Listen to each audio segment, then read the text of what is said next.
মালদায় রিসেন্ট যে কেসটা হয়েছে, ওখানে যে বাড়ির লোকজনরা তারা বলে যে তাদের আর্থিক উন্নতি হচ্ছে না, সারাক্ষণ কারো না কারো শরীর খারাপ লেগে থাকছে, ছাদে নাকি আওয়াজ হয় হাঁটা চলার। উনি বলেন যে যখনই নাকি দুর্গাপুজোর সময় উনি গোয়া থেকে এখানে আসবেন, ঠিক তার 1 মাস আগে থেকে উনি বিছানায় পড়ে যান, মানে এতই শরীর খারাপ হয়ে যায়। মানে বাইরে একটা গ্রাউন্ড আছে যেখান থেকে নাকি ছোটবেলায় ওনারা মাটি খুঁড়ে অনেকগুলো মানুষের কঙ্কাল পেয়েছে। একদিন সকালবেলা যখন ওই ঘরটা খুলে যায়, ওনার আরেকটা ভাই আর আমাদের একজন টিম মেম্বার সোমানজন ও গেছিল। তো ওখানে গিয়ে দেখা গেল যে বেশ কয়েকটা আবছা আবছা পায়ের ছাপ, খুব পরিষ্কার না, একটা পায়ের ছাপ খুব পরিষ্কার, যেটা এতটুকু, মানে জাস্ট মনে হচ্ছে কোনো একটা বাচ্চা মানে এক পা দিয়ে এক পায়ের ছাপ। এটা যখন তুমি ঢুকবে, ঢোকা মাত্রই তোমার মনে হবে কেউ একটা তোমার ঘাড়ের উপর চেপে বসবে। উনি আর ওনার মা বাজারে গেছেন, বাজার থেকে এসে দেখছে প্রত্যেকটা বিড়াল ব্লাড ভমিট করে মারা গেছে। একটা আম গাছ ছিল, সেই আম গাছের গোড়ায় প্রত্যেক শনিবার করে রক্ত দেওয়া হতো। তারপরে ওনারা ওই আম গাছের ওপরে দেখতে পেতেন একটা বিশাল মানুষের থেকেও বড় সাইজের বাদুড়, বিশাল বড় বড় ডানা, দুটো শিং, এরকম একটা ফিগার রোজ রাত্রিবেলা ওখানে গাছের ওপরে দেখতে। বাগান হাউসের যে রুম নাম্বার 104 এবং 101, যেটাকে আমার হন্টেড রুম বলে, রাত বাড়ে তত নাকি পায়ের শব্দ শুনতে পাওয়া যাচ্ছে, যেন করিডোরে কেউ হেঁটে বেড়াচ্ছে। যে মেয়েটা ফেসবুকে পোস্ট দিয়েছে, তার বেডটা হঠাৎ করে নড়তে শুরু করে। আমরা দরজাটা হালকা ফাঁকা করে দেখছি যে কেউ নেই। এবার সকালবেলা জানতে পারি যে ওরা সারা রাত জেগে বসেছিল, কারণ সারাক্ষণ নাকি ওদের দরজায় কেউ এরকমভাবে হ্যান্ডেল খোলার শব্দ হচ্ছে, বাথরুমে কল থেকে জল পড়ার শব্দ হচ্ছে, আর চারদিক থেকে কিরকম যেন কেউ হেঁটে চলে বেড়াচ্ছে, এরকম শব্দ হচ্ছে। ভূত, প্রেত, পিশাচ, হরর এক্সপিরিয়েন্সেস মানুষের জীবনে অনেক ঘটে। কেউ সেগুলো শেয়ার করতে চান, কেউ সেগুলো শেয়ার করেন না। পডকাস্টটা শুনবেন, আশা করছি আপনাদের এপিসোডটা ভালো লাগবে। চলুন শুরু করি। দিদি কেমন আছো বলো? এই চলছে, গরমে পাগল হয়ে যাচ্ছি। তোমার সাথে আমার কন্ট্যাক্ট মোটামুটি 2 মাসের উপরে হবে, ঠিক আছে? অনেক কটা ডেট সেট হয়েছে, সবকিছু হয়েছে, কিন্তু প্রত্যেকবার ক্যান্সেল হয়ে গেছে। আজকেও হতে হতে হয়নি। মানে এটার তোমার কি মনে হয় এটা কেন?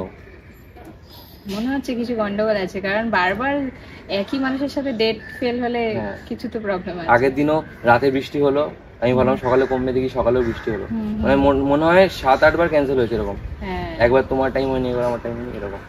তো যেটা আমার সব থেকে আগে তোমাকে জিজ্ঞেস করার কথাটা, সেটা হচ্ছে যে এই যে প্যারানরমাল ইনভেস্টিগেশন, ঠিক আছে, বা এই যে ডসের ফরমেশন কবে হয়েছে না হয়েছে, এটা আমরা সবাই জানি, অনেক পডকাস্টে জানি। তো আমি একটু আলাদা ধরনের কোয়েশ্চেন করবো তোমাকে, যে এই যে ফরমেশনটা হয়েছিল ডসের, এটা কিভাবে এসেছিল, ঠিক আছে? যে কেন ডস এখানে, কেন মানে কলকাতায় কেন এরকম একটা হবে ইনস্টিটিউশন বলো বা যাই বলো, একটা সোসাইটি যারা এই জিনিসগুলো করবে। বাইরে তো আমরা গৌরব তিওয়ারিকে দেখেছি, তো এইখানে আইডিয়াটা কার?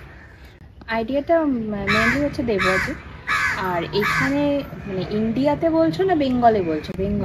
বেঙ্গলে। তার কারণ হচ্ছে এই যে তুমি এক্ষুনি বললে যে এই জিনিসটা নিয়ে বাইরে বহুদিন ধরেই, বহু বছর ধরেই চর্চা হয়।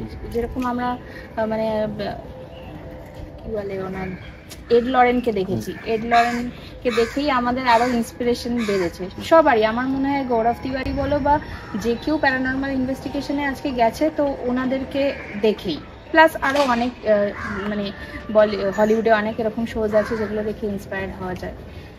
এবার ব্যাপারটা হচ্ছে গৌরব তিওয়ারি যেহেতু দিল্লির ছেলে, তো ওখানে আমাদের বেঙ্গলে কোনো জিনিসের ক্ষেত্রেই একটু আগে বাড়াটা খুব ডিফিকাল্ট, মানে খুব তাড়াতাড়ি আগে বাড়াটা খুব ডিফিকাল্ট।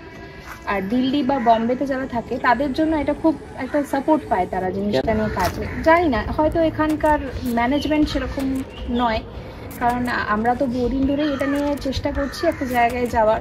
তো সেরকমভাবে যে কারোর থেকে মানে একটা উঁচু কোনো স্তর থেকে একটা প্রপার সাপোর্ট যেটাকে বলে, যেখানে ধরো এমন অনেক জায়গা আছে যেখানে আমরা পারমিশনও পাই না যাওয়ার, তো সেই একটা ব্যাক সাপোর্ট যেটা হয়, সেই সাপোর্টটা আমরা পাই না বেঙ্গলে থেকে। সেই সাপোর্টটা কিন্তু ওরা দিল্লিতে বা মুম্বাইতে যারা থাকে ওরা কিন্তু খুব ভালো এই সাপোর্টটা পায়। সেই জন্য ওদের মানে টিমটা ফর্ম করার পরে আগে বাড়তে খুব সুবিধা হয়েছে।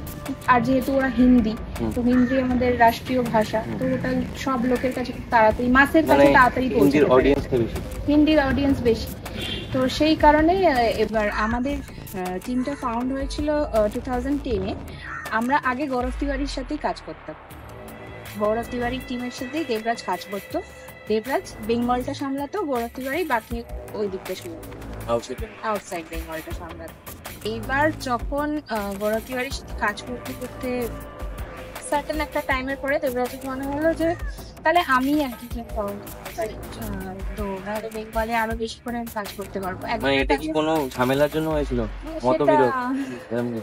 সেটা আমি এখন রিভিউ করতে চাইছি না, হয়েছিল বিশেষ কিছু কারণেই হয়েছিল। তো সেই জন্যই ওর মনে হলো যে তাহলে আমি ওর আন্ডার থেকে কেন করবো, তাহলে আমি তো নিজেই একটা টিম ফাউন্ড করতে পারি। তো তখন থেকেই 2010-এ এই টিমটা ফাউন্ড করা হয়। এখন যারা আছে তারা হয়তো তখন ছিল না, আরো অনেকে নতুন ছিল, তারা চলে গেছে, আবার এসছে। এবার সবাই ভাবে যে চলে গেছে দেখ, কারণ সবাই মানে ম্যাক্সিমাম যারা এসেছিল টিমে তারা ভেবেছিল হয় এখান থেকে টাকা কামানো যাবে, না হলে এখান থেকে কোনো ফেমাস মানে নাম কামানো যাবে, বা কিছু কিছু মানুষ ছিল যারা জিনিসটাকে ভালোবেসে এসেছিল, তারা এখনো থেকে গেছে। যারা এইসব জিনিসগুলো ভেবে এসেছিল তারা এখান থেকে কিছুই পায়নি, সো তারা চলে গেছে। কারণ আমাদের মোটেটা এটা ছিল না যে আমরা এখান থেকে টাকা কামাবো বা ফেমাস হবো। আমরা নিজেদের ইচ্ছে, জানার ইচ্ছে, মানে ওপারে কি আছে, মৃত্যুর পরে কি আছে, সেই জানার এত যে কথা হয় যুগ যুগ ধরে, সেইটা জানার ইচ্ছে থেকে আমরা কাজটা করি। এবার সেই ইচ্ছেটা যাদের যাদের মধ্যে ইচ্ছেটা খিদে হিসেবে রয়ে গেছে তারা রয়ে গেছে টিমে। তো সেই হিসেবেই টিমটা ফাউন্ড করা বেঙ্গলে, যাতে আমরা বাংলার মানুষের কাছে একটু ভালোভাবে পৌঁছাতে পারি। তো যখন মানে প্রথম স্টার্ট হয়েছিল তখন টিমটা যেভাবে ছিল, তুমি কবে টিমে জয়েন করেছো? আমি টিমে জয়েন করেছি 2014, মানে 4 বছর পরে। 4 বছর পর। আচ্ছা, তো 10-10-এ ফাউন্ড হয়েছিল, তারপরে পরপর তোমরা কাজ করেছো, তুমি 14 থেকে তুমিও কাজ করছো। তো যখন দাদাগিরিতে দেখেছিলাম ঈশিতা দাস সান্যাল একজন প্যারানরমাল ইনভেস্টিগেটর এপিসোডটা, তখন আমি ফার্স্ট তোমাদেরকে দেখে চিনেছিলাম, ঠিক আছে? তুমি ডাউলের কিছু একটা বলছিলে, তো তখন থেকে আমার চেনে এরকম। তারপরে তোমাদের চ্যানেলটা ভিজিট করি, অনেক কিছু দেখি কেসেসগুলো। তো এই যে কেসেসগুলো ধরো, ঠিক আছে, আগেও যেরকম মানে কেসেস হতো বা যেরকম ইনভেস্টিগেশন হতো, দাদাগিরিতে যাওয়ার পরে কি এরকম পরিচিতিটা বেড়েছে, কেসেস বেড়েছে বা মানুষের চিনেছে, নাকি আগে যা ছিল ওরকমই কিছু? না না, দাদাগিরি তো অবভিয়াসলি একটা মানে আমাদেরকে একটা মাস পিপলের কাছে খুব তাড়াতাড়ি পৌঁছে দিতে পেরেছে। মানে হয়তো আমরা কলকাতার মধ্যে সীমাবদ্ধ ছিলাম, দাদাগিরির কারণে আমরা মানে বেঙ্গলের গ্রামগঞ্জেও পৌঁছাতে পেরেছি। যারা সব থেকে বড় যেটা হয়েছে দাদাগিরির পরে, গ্রামগঞ্জের দিকে এইসব জিনিস নিয়ে ভীষণ প্রবলেম ক্রিয়েট হয়। তো সেই জিনিসগুলো কেউ লোক সমাজে মানে বলতে সাহস পায় না, ভাবে যে আমি কিছু বললে আরো 5 জন আমাকে অপোজ করবে বা আমাকে বাজে কথা বলবে, এক ঘরে করে দেবে, এরকম।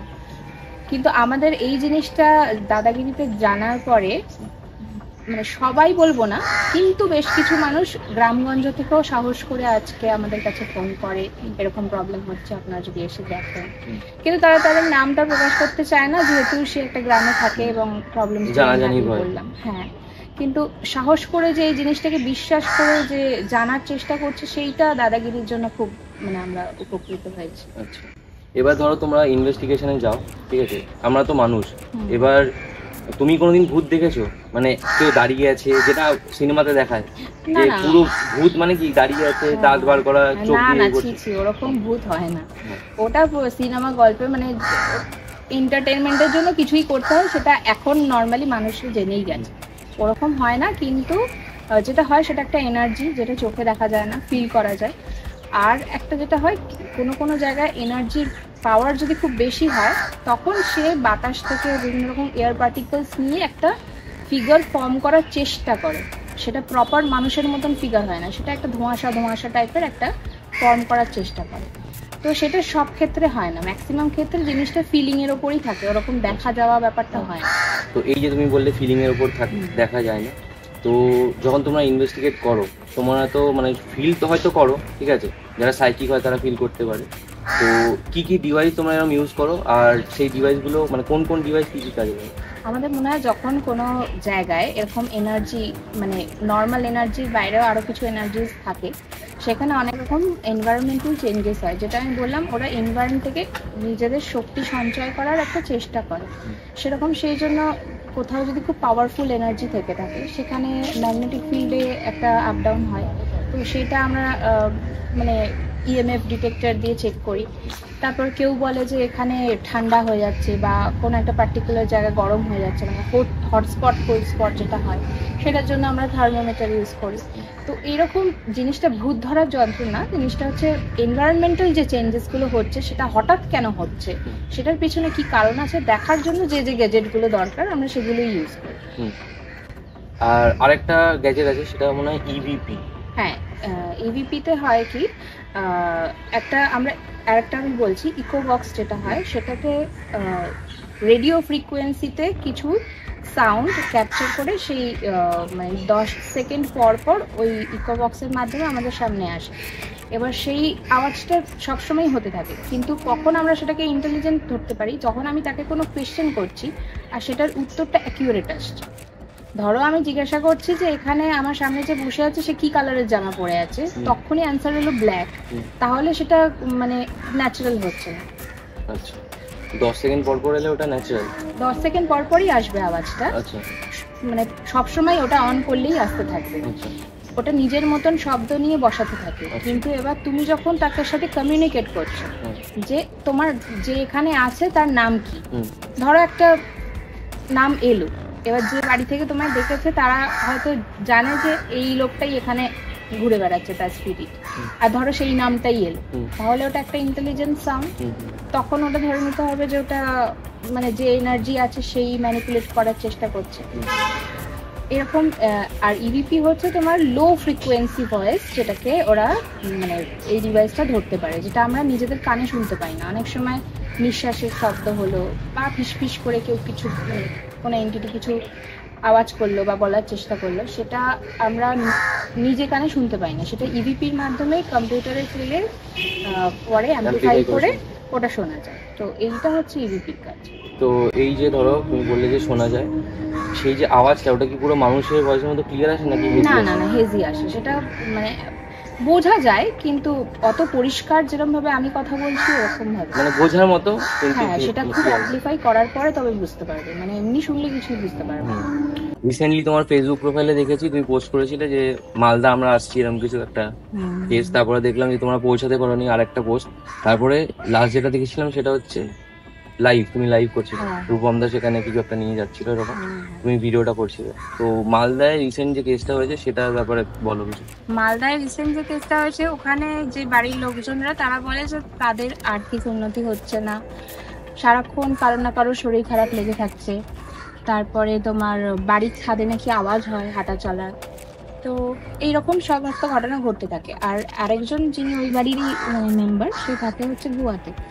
তো উনি এই বাড়িতে, মানে ওটা ওনার দেশের বাড়িতে দুর্গাপুজো করেন। তো ওনার নামেই সংকল্প হয় দুর্গাপুজো, ঠিক আছে। তো উনি বলেন যে যখনই নাকি দুর্গাপুজোর সময় উনি গোয়া থেকে এখানে আসবেন, ঠিক তার 1 মাস আগে থেকে উনি বিছানায় পড়ে যান, মানে এতই শরীর খারাপ হয়ে যায়, মানে ওই অবস্থাতেই ওনাকে এক গাদা মেডিসিন নিয়ে তারপরে আসতে হয়। আর যখন দুর্গাপুজো কাটিয়ে উনি ওখানে ফেরেন তখন ওনার আর্থিক সমস্যা হয়, প্রচুর মানে আর্থিক ক্ষয়ক্ষতি হয়। আর এটা প্রতি বছর হয় সেম জিনিস, তো যেটা ওনার ন্যাচারাল লাগে না। এটা কত বছর ধরে হচ্ছে? এটা তা 5-6 বছর কি আরো বেশি হবে, আমার এক্স্যাক্টলি মনে করছে, কিন্তু মানে জিনিসটা প্রত্যেক বছর একই জিনিস। তো সেই জন্য ওনাদের মনে হয়েছিল যখন হয়তো কোনো এরকম এন্টিটি আছে। আমরা গিয়ে যেতে পাই সেটা হচ্ছে একটা, তো যেটা আমি লাইভ করছিলাম যে ঘরে, সেই ঘরে ওনার দাদা মারা যান। ওনার দাদা আগে ওই ঘরে থাকতেন, ওখানে মারা যান। তো ওনাদের মনে হয়, আর ওই ঘরটার বাইরে একটা গ্রাউন্ড আছে যেখান থেকে নাকি ছোটবেলায় ওনারা মাটি খুঁড়ে অনেকগুলো মানুষের কঙ্কাল পেয়েছেন, মানে হাতের হাড্ডি, পায়ের হাড্ডি এরকম পেয়েছে। তো কোনোভাবে ওনাদের মনে হয় যে বাড়িটা আগে হয়তো যার ছিল বা জমিটা আগে যার ছিল, এখানে বোধহয় কোনোভাবে কবর দেওয়া হতো বা হয়তো কাউকে মার্ডার করে পুঁতে দেওয়া হয়েছে, কিছুই হতে পারে।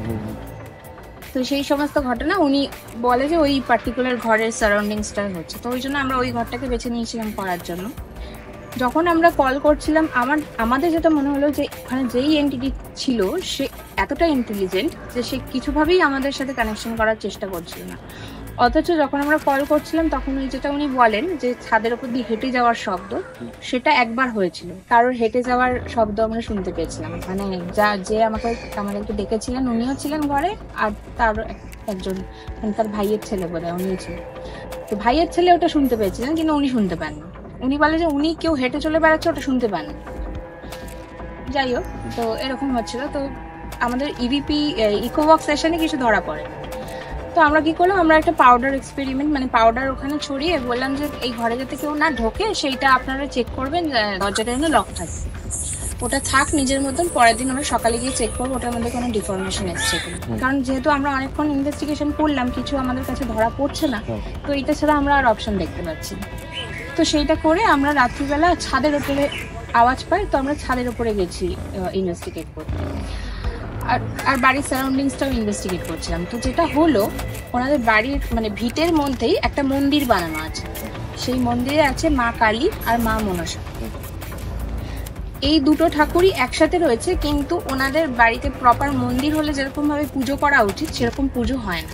মানে এই দুজন মাই পুজো পান না ঠিক করে, মানে রেগুলারলি মানে খড়ের তৈরি ঠাকুরকে মন্দিরে স্থাপন করা হলে সেটাকে তো পুরোহিত দিয়ে পুজো করানোটা উচিত, দুবেলা মাকে ভোগ দিয়ে বা যে করেই হোক, সেটা ওনাদের হয় না। ওনার বাড়ির সিংহাসনে যেরকম লোকেরা একদিন দিল, দুদিন ভুলে গেল, এরকম করে ওনারা ইরেগুলার ব্যাপার। আর দুটো ভগবানই ওখানে, একজন মা কালী, কালো কালী, আর একজন হচ্ছে মনসা। আমরা কিন্তু জানি ধর্মে আছে এই দুজন ভগবানই খুব পূজার পিপাস, সবসময় পূজা চায়। তো সেখানে ওনাদের ঠিক মতন পূজা হচ্ছে না। বিশ্বাস করবে না, ওই মন্দিরের সামনে যখন আমরা গিয়ে আমাদের ইকোবক্সটা কি বলে ওটাকে, ইএমএফ ডিটেক্টরটা নিয়ে চেক করছি, এত হাই রেটে ফ্লাকচুয়েশন হচ্ছে চিন্তা করার নেই, যেন মনে হচ্ছে অ্যাকচুয়ালি ওখানে কেউ আছে। এটা কি পজিটিভ নাকি নেগেটিভ? দেখো, পজিটিভ নেগেটিভ বলে না, এনার্জি তো পজিটিভ নেগেটিভ হয় না, পজিটিভলি চার্জ বা নেগেটিভলি চার্জ। তো এবার যেহেতু ওখানে মন্দিরের সামনে হয়েছে, তো ধরে নিতে হবে এটা কোনো super natural thing, not paranormal.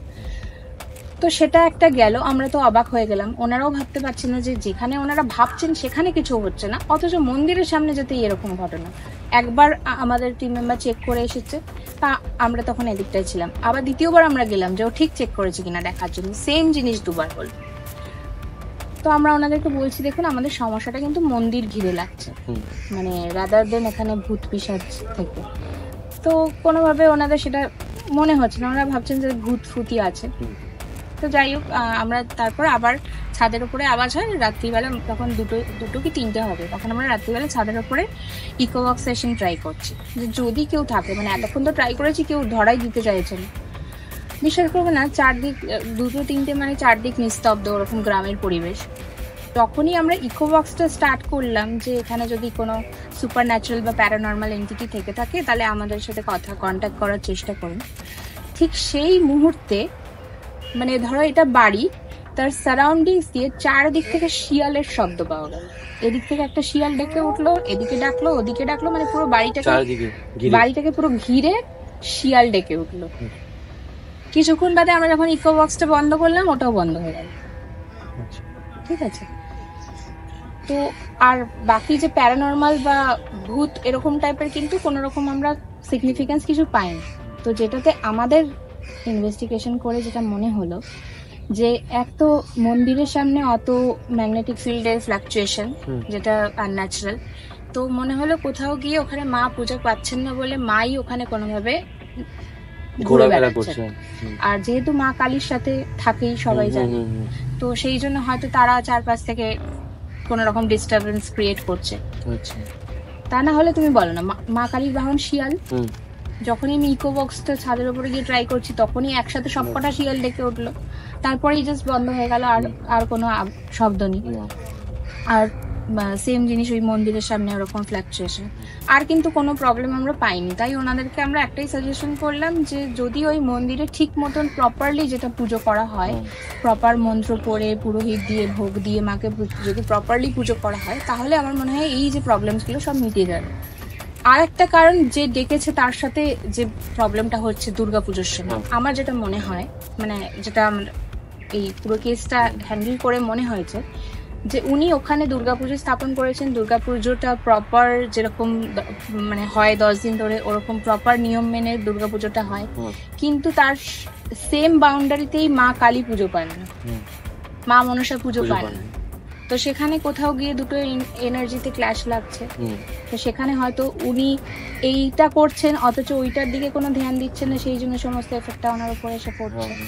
হতে পারে, এটা আমি সবই পসিবিলিটিস বলছি, মানে আমি তো সব জানি তা না, কিন্তু আমার যেটা মনে হয়েছে এটা পসিবিলিটিস হতে পারে যে কারণে এই প্রবলেমটা।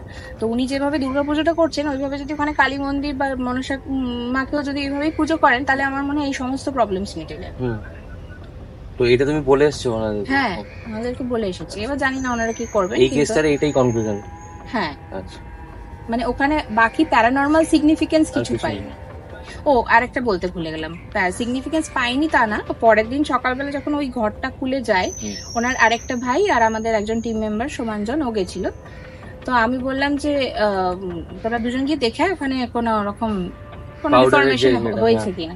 তো ওখানে গিয়ে দেখা গেল যে বেশ কয়েকটা আবছা আবছা পায়ের ছাপ, খুব পরিষ্কার না, একটা পায়ের ছাপ খুব পরিষ্কার, যেটা এতটুকু, মানে জাস্ট মনে হচ্ছে কোনো একটা বাচ্চা মানে এক পা দিয়ে এক পায়ের ছাপ, দু পায়ে। ছেলে মেয়ে এরকম কিছু বুঝে যাবে? পাটা, বাচ্চার পা তো খুব একটা বোঝা সম্ভব না, দেখে মনে হলো মেয়ে। আমার কাছে ফটোটাও আছে, আমি তোমাকে দেখাতে পারি, কিন্তু মানে ওটা দেখে মনে হলো কোনো একটা ছোট 2-3 বছরের বাচ্চার পায়ের ছাপ। তো ওনাদের বাড়িতে একটা বাচ্চা আছে, কিন্তু সেই বাচ্চাও যদি চকের গুঁড়োর উপর দিয়ে হাঁটে তাহলে বাচ্চা তো আর বুঝে বুঝে কিটকিট করে হাঁটবে না, কারণ তার বয়স হচ্ছে 2 বছর।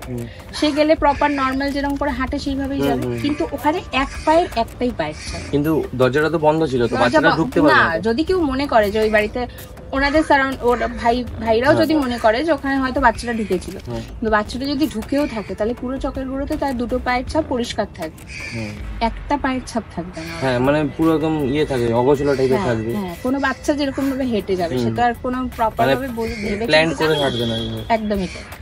তো সেইটা একটা অদ্ভুত লেগেছিল, এই একটাই জিনিস খালি ওখানে আমাদের প্যারানর্মাল লেগেছিল। আচ্ছা, তো ওখানে কি ফিউচারে আবার যাওয়ার প্ল্যান আছে নাকি ওটাই শেষ?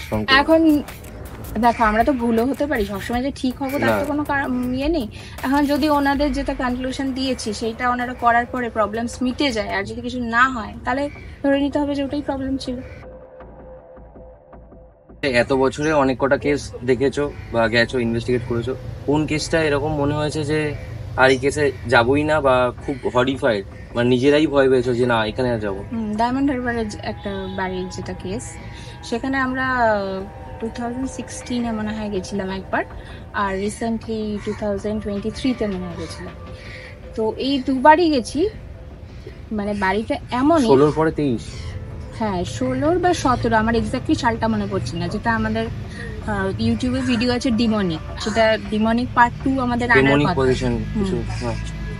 তো ওই বাড়িতে কেউ ব্ল্যাক ম্যাজিক করছে এরকম ঘটনা ছিল। বাড়িটা নর্মাল যেরকম বাড়ি হয়, কিন্তু ওই বাড়িটা যখন তুমি ঢুকবে, ঢোকা মাত্রই তোমার মনে হবে কেউ একটা তোমার ঘাড়ের উপর চেপে বসলো, মানে এরকম সাফোকেশন। বাড়িতে ঢুকে এরকম সাফোকেশন, মানে এরকম না যে জানলা দরজা বন্ধ করে সাফোকেশন হচ্ছে, সাফোকেশনটা একটা অন্যই রকম সাফোকেশন, মনে হচ্ছে কেউ যেন তোমাকে চেপে ধরছে, মানে সেটা মানে আমি মুখে বলে বোঝাতে পারবো না।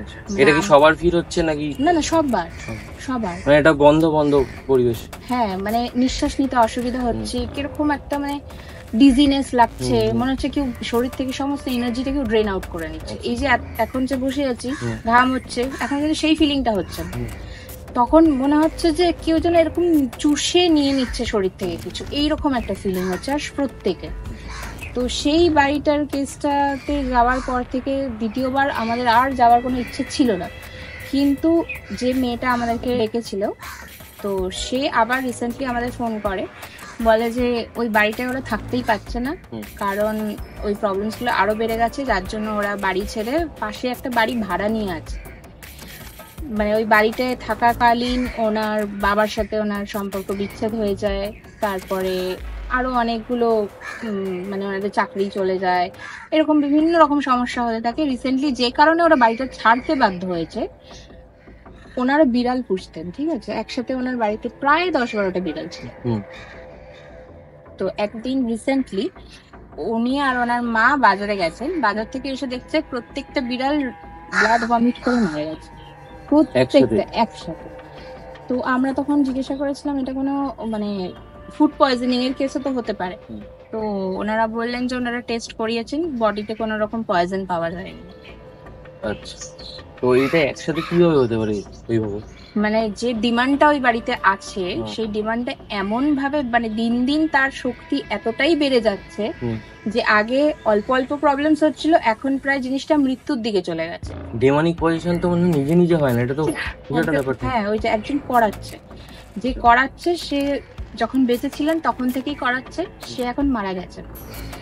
তো এখন দুটো এনার্জি একসাথে হয়ে গেছে, মানে যে করতেন আর যাকে ডাকতেন, মানে দুজনের এনার্জি একসাথে হয়ে গিয়ে আরো পাওয়ারফুল হয়ে গিয়ে জিনিসটা আরো বেশি ভয়ঙ্কর হয়ে দাঁড়িয়েছে। যখন ডিমান্ডটাকে আনা হয়েছিল, সামান করেছিল, তখন কিভাবে কি করেছিল?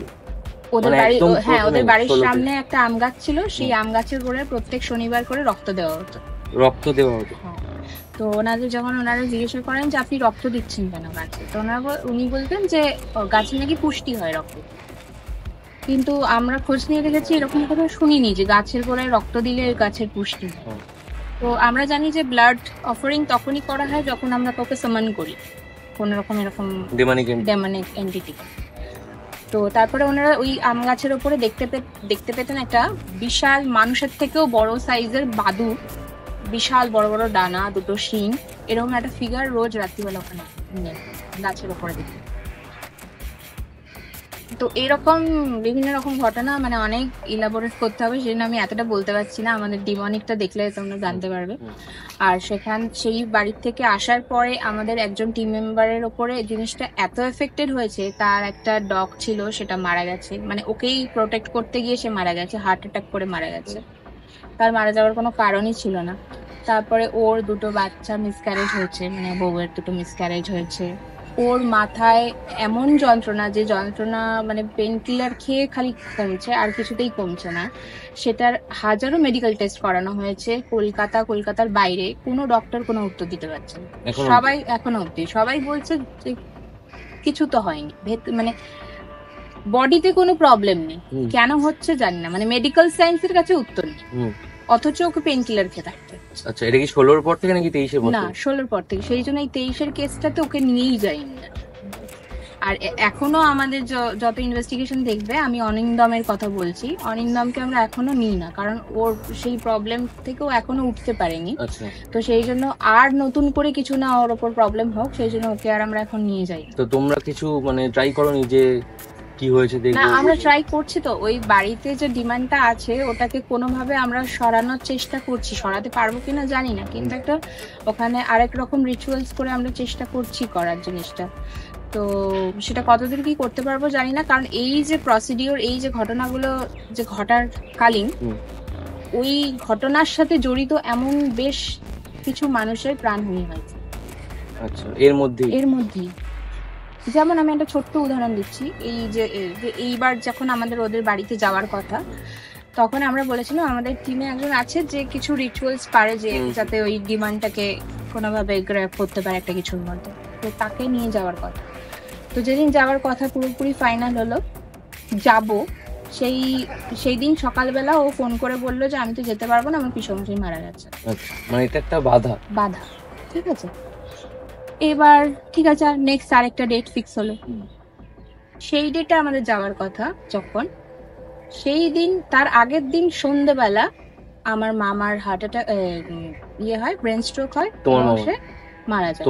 এবার আমার মামা কিভাবে এটার সাথে জড়িত আমি বলছি। ডিমনিক 1 ভিডিওটা যখন আমরা ছেড়েছিলাম, এই যে তোমাকে বললাম গাছের গোড়ায় রক্ত দেয় যে ব্যাপারটা, এইটা আমরা একটা ভিজুয়াল করে পাবলিককে দেখানোর জন্য একজনকে দিয়ে অভিনয় করিয়েছিলাম। আচ্ছা, যে দিচ্ছে, যে রক্তটা দিচ্ছে, তাকে করেছিলাম আমার মামা। আর সেই মামাই একদম পুরো সুস্থ সবল বাড়িতে আসছে, মামাকে ফোন করে বলেছে চা করো, আমি মিষ্টি নিয়ে আসছি, মিষ্টির দোকানে আছি। তারপর থেকে মামি ফোন করছে আর পাচ্ছে না, বাড়িতে লোক ধরাধরি করে দিয়ে যাচ্ছে, মুখ থেকে রক্ত বেরিয়ে মারা গেল। সেই কিন্তু রক্ত কানে সেইভাবেই। হ্যাঁ, এখন জানি না সবগুলো কোইন্সিডেন্স বলে বুঝতে পারছি। বেড়ালগুলোর ব্লাড ভমিট করে মারা যাওয়া, আমার মামা যাকে দিয়ে ওই অভিনয়টা করানো হয়েছিল, সে ওই দিনই, যেদিন আমাদের ওই বাড়িতে আবার যাওয়ার কথা, সেদিন মারা যাওয়া। যে ডিমান্ডটাকে একটা জায়গার মধ্যে আনার চেষ্টা করছে আমাদের টিম মেম্বার, তার সাথে ওরকম ঘটনা ঘটা, মানে এরকম বাধার পর বাধা চলে আসছে, যার জন্য আমরা সেই মানে অনেকেই আমাদেরকে জিজ্ঞাসা করে যে তোমরা ডিমান্ড 2টা আনছো না কেন? আনছি না just because it's not just a video, এটা একটা বিশাল বড় একটা কেস, সবার সাথে জড়িয়ে, সবার সাথে লাইফের সাথে জড়িয়ে, এবং আমাদের এখন এতটাই ভয় লাগছে যে মনে হচ্ছে যে ওটাই হাত দিলেই আমার না কারো কিছু একটা হবে। মানে এতগুলো মৃত্যু ঘটেছে। আচ্ছা, তো যাদের বাড়ি ছিল তারা এখন ভাড়া থাকছে, তো ওই বাড়িতে থাকতেই পারে। এবং কালকে সেই মেয়েটা আবার দেখছি দেবরাজকে মেসেজ করেছে যে কিছু ইম্পর্টেন্ট কথা বলার আছে, আজকে ফোন করবো। জানি না এখনো করেছে কিনা, তো জানি না। তো এই যে তুমি বললে যে ডেমন সামন করেছিল, এটার কারণটা কি? কোনো হিংসা বা কিছু? অবভিয়াসলি হিংসা থেকে। কারণ এমনি এমনি তো কেউ না না না, হিংসা থেকে। মানে ওনাদের মুখেই শোনা যে করেছে, ওনাদের উপর প্রচন্ড হিংসা। কারণ ওনার হাজবেন্ড ওয়াইফের মধ্যে খুব ভালো বন্ডিং, প্লাস ওদের একটুখানি আর্থিক গ্রো হচ্ছিল। তো সেই মানে আগে একতলা বাড়ি ছিল, ওনারা দোতলা বানাচ্ছিলেন, তো সেই সব জিনিসগুলো কোথাও গিয়ে ওনাদের পছন্দ হচ্ছিল। আচ্ছা, ওই জন্য এইভাবে করা হলো। এবং ওরা যখন বাড়িটা বাড়ানোর জন্য কিছু জায়গা ভাঙাভাঙি করে, তখন দেখে দেওয়ালের মধ্যে থেকে এরকম ছোট ছোট পুতুলের মতন পাওয়া যায়, এরকম মানে ভুডু ডলের মতন দেখতে, এরকম পুতুলের মতন পাওয়া যায়। এটা কি কোনোভাবে ব্ল্যাক ম্যাজিকের সাথে জড়িত? অবশ্যই। কারণ ব্ল্যাক ম্যাজিক ছাড়া তো এগুলো পসিবল না। না না, ডেমনিক সামান তো ব্ল্যাক ম্যাজিক লাগবে সাথে।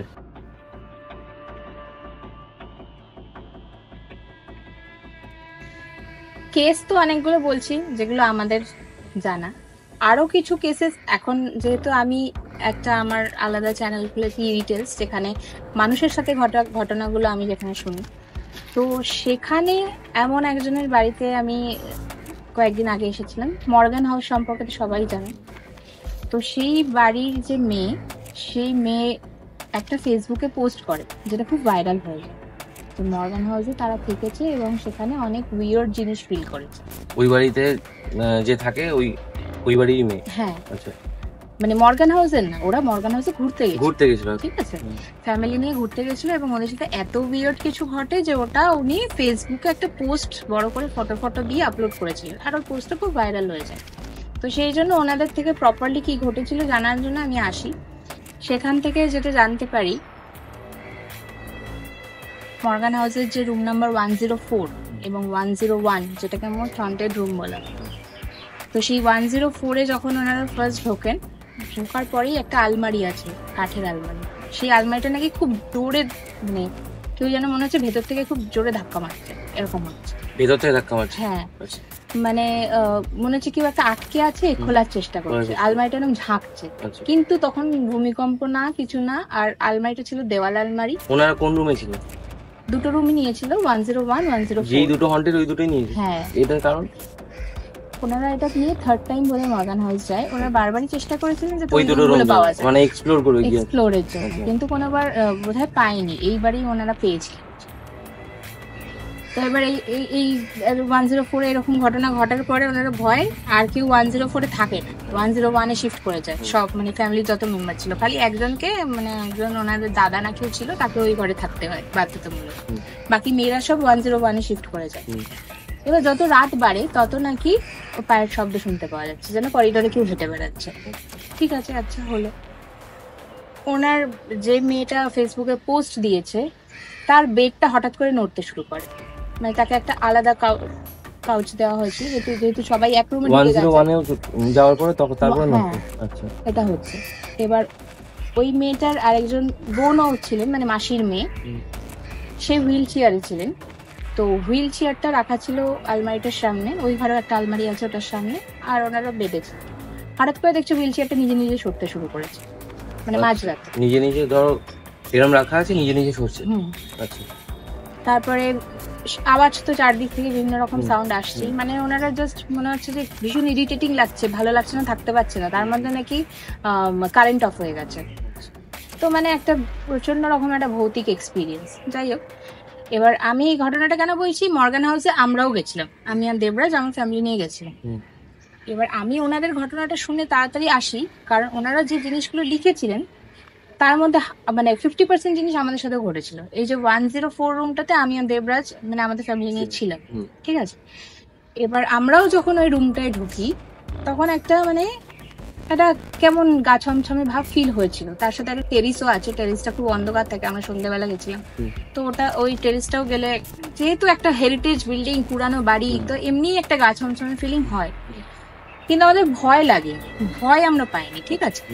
এবার আমি আর দেবরাজ খুব এক্সাইটেড ছিলাম যে সবাই তো এরকম বলে, তাহলে কি এরকম কিছু ঘটবে, তাহলে একটু জেগে থাকি।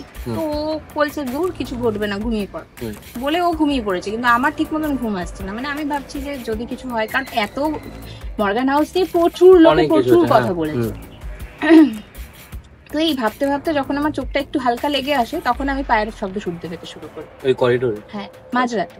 আর রুমটা তুমি জানি না মর্গান হাউস গেছো কিনা, 101 আর 104 দুটো হচ্ছে দু প্রান্তে, মানে দুটো অপোজিট সাইডে। সিঁড়ি দিয়ে উঠলে ফার্স্টে বাদিকে 101 পড়বে, সোজা চলে গেলে যে রুমটা ধাক্কা খাবে সেটা হচ্ছে 104। তারপরে আর কোনো রুম নেই। আর পায়ের শব্দটা যে আমি শুনতে পাচ্ছি, যেন মনে হচ্ছে কেউ আমার রুমের দিকে আসছে, যেহেতু কাঠের পুরো স্ট্রাকচার, তো কেউ যদি হেঁটে আসে তো আওয়াজটা কতটা সামনে আসছে সেটা বোঝা যাচ্ছে। তো আস্তে আস্তে আস্তে আস্তে আওয়াজটা জোরে হতে শুরু করে কিন্তু ঘরের সামনে আসে। তো তখন আমি দেবরাজকে ডেকে বলি, আমি কিন্তু এরকম শুনতে পাচ্ছি, তুমি শুনতে পাচ্ছ? তখন ও হালকা হালকা শুনতে পায়। আমি বললাম যে কারো গিয়ে দেখি কি আছে। তো বলে আমরা দরজাটা হালকা ফাঁকা করে দেখছি যে কেউ নেই করিডোরে। আর যখন আমি আওয়াজটা শুনেছিলাম একদম যেন মনে হচ্ছে ঘরের সামনে, জাস্ট খুলি কেউ নেই। তাহলে যদি কেউ এসেও থাকে, সে যদি দৌড়েও পালিয়ে গিয়ে থাকে, তাহলেও কাঠের উপর দিয়ে জোরে আওয়াজ হবে। বেরিয়ে পুরো সিঁড়ির ওখান দিয়ে পুরো নিচে দেখে এলাম, কেউ কোথাও নেই। পরিষ্কার এই আওয়াজটা আমরা শুনেছি ওই রুমটায়। তারপরে আমরা আমাদের একটা এক্সপেরিমেন্ট করি, বেলুন এক্সপেরিমেন্ট, যে এখানে যদি মিসেস মর্গান বা কেউ থেকে থাকেন তাহলে এই বেলুনটা একটু মুভ করে দেখান। এরকম বেলুন মুভ করতে গেলে তো কোনো হাওয়া থাকা যাবে না, তো চারদিক বন্ধ। ওখানকার তো মানে পুরানো তো সবাই জানে, কাচের জানলা, চারদিক থেকে এয়ার টাইট, কোনো রকম হাওয়া নেই। তো তখন কিছু আমরা পেয়েছিলাম, সেটা খুবই নমিনাল যদিও বলা যায়, কিন্তু পেয়েছিলাম। মুভমেন্ট হয়েছিল। হ্যাঁ হ্যাঁ। আর মর্গান হাউসেরই সারাউন্ডিংস এ নতুন কিছু কটেজেস করেছে এখন, যেটা মানে তখনকার দিনের পুরানো না, এখন থাকার জন্য করেছে, কিন্তু ওই সারাউন্ডিংস এ। তো ওখানে ছিল আমার ননদের ফ্যামিলি নিয়ে ওখানে ছিল, যে এই রুম নাম্বার 104 এ থাকবে না, হন্টেড রুম বলে, সেই জন্য উনি ওখানে ছিল। আচ্ছা। এবার সকালবেলা জানতে পারি যে ওরা সারা রাত জেগে বসেছিল, কারণ সারাক্ষণ নাকি ওদের দরজায় কেউ এরকম ভাবে হ্যান্ডেল খোলার শব্দ হচ্ছে, বাথরুমে কল থেকে জল পড়ার শব্দ হচ্ছে, আর চারদিক থেকে কিরকম যেন কেউ হেঁটে চলে বেড়াচ্ছে এরকম শব্দ হচ্ছে। কিন্তু ওইটা তো হন্টেডই নয়, নতুন ক্রিয়েটিভ। মানে বলছে যে সারা রাত আমরা জোরে টিভির সাউন্ড দিয়ে বসেছিলাম, কারণ ওই সাউন্ড গুলো এত কানের মধ্যে উইয়ার্ড লাগছিল যে কোনোভাবে চোখ বন্ধই করতে পারছিলাম। তো যারা মর্গান হাউস মানে যারা চালায় এখন, তারা কি বলছে? ওনারা সেরকম ভাবে কিছু বলতে চান না, কিন্তু এনাদের মুখে যেটা শুনেছিলাম, এই যে যাদের সাথে আমি ডিটেলস পড়েছি, তারা বলেছেন যে ওনারা যখন কমপ্লেন মানে এরকম জানিয়েছিলেন, তারা নাকি বলেছিল যে আমরা নোট ডাউন করে নিচ্ছি, আমরা হায়ার অথরিটিতে জানাবো, এরকম এরকম ঘটনা ঘটছে।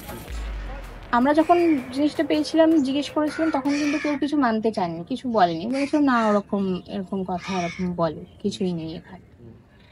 এখন কিছুই নেই, অথচ এতগুলো লোক, হয়তো 100 জনের মধ্যে 100 জন না ফিল করলেও 1-2 জন করবে। সবাই তো ফিল করতে পারবে, 10-12 জন তো ফিল করছে, তাহলে 10-12 জনের ফিলিংসটা তো ভুল হতে পারে। মানে আমি 100 জন হিসেবে বললাম, 100 জন তো আমার কেন হতে যায় না, আরো লাখো লাখো মানুষ যায়। তার মধ্যে একটা পার্সেন্টেজ ভাবো, 10% 20% মানুষও যদি ফিল করে, সবাই তো হ্যালুসিনেশন হচ্ছে না সব না। 1-2 জন হলে সেটা মানা যায়, এবার অনেকে যখন বলে তখন নিশ্চয়ই কিছু একটা আছে জায়গাটা। তো আমি তো কোনোদিন যাইনি সেভাবে, ঠিক আছে, কিন্তু আমি এটা কখনোই বলবো না যে এরকম কোনো মর্গান হাউসকে আমি কখনোই বাজে বলছি না। আমি আমার ভিডিওতেও বলেছিলাম, ভীষণই ভালো একটা প্রপার্টি, সবারই যাওয়া উচিত। আর আমরা সবসময় বলি যে এরকম যদি কিছু ঘটেও থাকে, সেটাকে ভয় পাওয়ার কোনো দরকার নেই। আওয়াজ হচ্ছে তো হচ্ছে, আমরা এটা মনে করি যদি আওয়াজ হচ্ছে তাহলে হচ্ছে, আমি আমার মতো ঘুমাই না, আমাকে তো সে কোনো ডিস্টার্ব করছে না, যদি হচ্ছে তো হচ্ছে। কিন্তু ওনারা যেটা বললেন, হ্যাঁ বেড নোট ছিল বা, সেটা একটু উইয়ার্ড, সেটা অবশ্য সেইটা ডিস্টারবেন্স হয়েছে, সেটা অবশ্য আমাদের সাথে হয়নি, সেই না বলতে পারছি না। অনেকে ভয় পায় যে যদি কোনো ক্ষতি হয়ে যায় বা কিছু হয় সেরকম। তো সেরকম আমার মনে হয় মর্গান হাউসে সবার একবার যাওয়া উচিত, অ্যাটলিস্ট যারা এই জিনিসটাকে জানার চেষ্টা করতে ভালোবাসে তাদের দেখার জন্য একবার। সবাই তো এক রুম পাবে না, না, যদি অবশ্য 101 104 পাওয়া যায় তো এবার আমিও চেষ্টা করবো যাওয়ার। অবশ্যই, আমি যাওয়া হয়নি, আমি শুনেছি দেখেছি, ঠিক আছে। তো এই যে আমাদের ডাউহিলের কেসটা তুমি জানো, তুমি ডাউহিলের কেসটা বলো একটুখানি, কারণ আমি যেটা শুনেছি ওটা টিভিতে শুনেছি আর ভিডিওতে দেখেছি, কিন্তু সামনে থেকে আমি শুনিনি, ওটা তুমি আমাকে বলো। ডাউহিলের কেসটা আমরা ওখানে একটা ডকুমেন্টারি করতে গেছিলাম, মানে আমরা যে কাজটা করি সেটা যে আমরা যে পাবলিকের কাছে আনবো সেটার জন্য তো একটা ক্যামেরা বন্দি করাটা দরকার, যেহেতু ওটা একটা আউটস্কার্ট আর ওখানে যাওয়ার জন্য বেশ একটা মানে অর্থের প্রয়োজন, প্লাস জঙ্গলে রাত্রিবেলা থাকতে গেলে ফরেস্ট ডিপার্টমেন্টের পারমিশনের প্রয়োজন। তো সেই জন্য সেটা আমাদের একার পক্ষে সম্ভব না, সেই জন্য একটা প্রোডাকশন হাউস আমাদেরকে প্রডিউস করেছিল জিনিসটা, বাকি সব খরচা ওনারাই করেছেন। যাই হোক, তো সেই ডাউহিলে গিয়ে আমরা যতবারই ইনভেস্টিগেশন করতে যাচ্ছি কিছু না কিছু বাধা আসছে। আমাদের একজন টিম মেম্বার সে সুইসাইড পয়েন্টে এমনভাবে পড়ে গেল যেন মনে হলো খুব জোরে ধাক্কা দিয়েছে, এবং লোকে হয়তো ভাববে মজা করে ইয়ার্কি মারার জন্য নিজেরাই করেছে, কেউ নিজেরা করে নিজের হাত ভেঙে প্লাস্টার করবে না, রাইট? সে হয়তো হ্যাঁ অ্যাক্টিং মারার জন্য পড়ে যেতে পারে, তো ওর হাতে প্লাস্টার হলো, পুরো মানে এক্সরে করে ফ্র্যাকচার দেখা গেল, সুইসাইড পয়েন্টে এটা হলো। তারপর আমাদের যিনি অ্যাঙ্কার হিসেবে ছিলেন Mrs India international Richa Sharma, সবাই জানে, তো উনি যখন রাস্তায় দাঁড়িয়ে অ্যাঙ্কারিং করছিলেন গাছের ওপর থেকে গলা মোমবাতি ওনার জামায় এসে পড়ে। মোমবাতিটা এলো কোথায়? গাছের ওপরে মোমবাতি কোথা থেকে আসে, আর সেটা গলে গলে পড়ছে। মানে ওখানে তো কিছু মানে মোমবাতি গাছ কি করে থাকে? ওটা কোনো গাছের আঠাও না, কারণ ভিডিওর মধ্যে আছে, আমি হাত দিয়ে মানে খুঁটে দেখার চেষ্টা করছি যে ওটা অ্যাকচুয়ালি কি। আমারও মনে হয়েছিল গাছের কোনো আঠা হবে, কিন্তু দেখছি মোমবাতি, মানে মোম গলে পড়লে যেরকম নখ দিয়ে পড়লে যে জিনিসটা হয় পুরো সেম জিনিসটা। ওটা একটা গেল। তারপরে আমরা যখন ইনভেস্টিগেশন করতে যাচ্ছি বৃষ্টি শুরু হয়ে যাচ্ছে, আমরা ভাবছি যে ঠিক আছে বৃষ্টিটা একটু কমুক, তারপর গাড়ি থেকে নামবো। গাড়িতে উঠছি, বৃষ্টি থেমে যাচ্ছে, আবার নামছি, আবার বৃষ্টি শুরু হয়ে যাচ্ছে। এটা কি করে হয়? 5-6 বার সেম জিনিস ঘটেছে। তারপর আমরা আলটিমেটলি ভাবলাম যে থাক, আমি ছাতা নিয়ে যাবো বলে বৃষ্টির মানে যাই হোক করবো ইনভেস্টিগেশন। তো সেইটা একটা, মানে আমি বাধাগুলো বলছি, সমস্ত রকম বাধা উপক্রম করেও যখন যেই এনটিটি থেকে থাকুক সে যখন দেখলো যে এদেরকে কোনোভাবেই আটকানো যাচ্ছে না, তখন আমরা রাত থেকে এই জঙ্গলের ভেতরে গেলাম ইনভেস্টিগেশন করতে। সেখানে আমাদের ইলেকট্রোম্যাগনেটিক ফিল্ড ডিটেক্টরে ভীষণই হাই রেটে ফ্লাকচুয়েশন দিচ্ছে, মানে প্রপারলি জানান দিচ্ছে যে এখানে কিছু আছে, কারণ ওখানে কোনো মোবাইল টাওয়ার নেই। এই ঘটনা ঘটছে। তারপরে আমাদের উপর থেকে একটা লাইট সোর্স দেওয়া ছিল, আর ক্যামেরাম্যান মানে একটা পুরানো ব্যাটারিটা চার্জে বসিয়ে নতুন ব্যাটারিটা লাগিয়ে তবে জঙ্গলে ঢুকেছে। এই যখন আমরা ইনভেস্টিগেশন করছি হঠাৎ করে ক্যামেরাটা অফ হয়ে যায়। কিন্তু ব্যাটারি আছে তো, ব্যাটারি ফুল ব্যাটারি, ক্যামেরাটা অফ হয়ে যায়। তো ও নিজেও বুঝতে পারছে না যে এক্ষুনি তো আমি নতুন ব্যাটারি লাগালাম, কি করে ফুল চার্জ ড্রেন আউট হয়ে গেল। ও যখন বলছে যে আমার ক্যামেরাটা, আমি বুঝতে পারছি না ব্যাটারি কি হলো, সাথে সাথে উপরে যে লাইট সোর্সটা ছিল ওটাও অফ হয়ে যায়, মানে এনার্জিটা ড্রেন করে নিচ্ছে। হ্যাঁ, এবার সেই জন্য আমাদের সাথে যিনি ডিরেক্টর ছিলেন উনি বললেন যে দরকার নেই, অন্ধকারের মধ্যে জঙ্গলে থাকার দরকার নেই, কারণ ওখানে প্রচুর সাপ জোক এভরিথিং আছে। তো বললো বাইরে চলো। তো আমরা যখন বাইরে জঙ্গল থেকে বাইরে বেরিয়ে আসছি, আমাদের যে টিম মেম্বার লাস্টে ছিল সে হঠাৎ করে আস্তে আস্তে বলছে পিঠটা ভীষণ জ্বলছে। তো আমরা ওপরে এসে যখন মোবাইলের টর্চ মেরে দেখছি, যে আমরা ভাবলাম যে গাছের ঘষা লেগে হয়েছে, কিন্তু দেখছি ওর জ্যাকেটে কোনো স্ক্র্যাচ নেই, ওর টি শার্টে কোনো স্ক্র্যাচ নেই, কিন্তু টি শার্ট তুললে পুরো 2 হাতে এইভাবে স্ক্র্যাচ করলে যেরকম স্ক্র্যাচ ওরকম স্ক্র্যাচ, পুরো পিঠটা। তো সেটা হলো তখন আমাদের যিনি, এটা কি ভিডিওতে পুরো ক্যাপচার? হ্যাঁ, মানে মোবাইলে শুট করতে পেরেছিলাম ওটা কি আপলোড করেছো? হ্যাঁ, ওটা ফটোটা মনে হয় আছে। আচ্ছা, ভিডিও আপলোড করনি স্ক্র্যাচের? হ্যাঁ, ভিডিওটাও আমার মনে হয় আছে, মানে ওটা যেহেতু মোবাইলে করেছিলাম তো নর্মাল ক্যামেরা যেটা এইভাবে ছিল, মোবাইলে সেটা এরকম ছিল। তো যাই হোক, এইসব ঘটনা যখন ঘটছে তখন আমাদের ডিরেক্টর বললেন যে আর কিছু করার দরকার নেই, জাস্ট চলো এখানে। উনি ভীষণই ভয় পেয়ে গেছিলেন, আমাদের এক্সাইটমেন্ট লাগছিল, কারণ আমরা তো চাই যে কিছু করতে, যেহেতু আমাদের সাথে আরো অনেকজন ছিল সেই জন্য আমাদের ওনাদের কথাই শুনতে হচ্ছিল। তো ডিরেক্টর সবার আগে গাড়িতে উঠে যায়, 4টে আমাদের গাড়ি ছিল, তো উনি গাড়িতে উঠে গাড়িতে স্টার্ট দিয়ে পালাতে যাচ্ছে, ঠিক আছে? তার পিছনে আরো 3টে গাড়ি, মানে ওনারা স্টার্ট করলে এগুলো স্টার্ট করবে। তো উনি স্টার্ট করছে, স্টার্ট হচ্ছে না গাড়ি।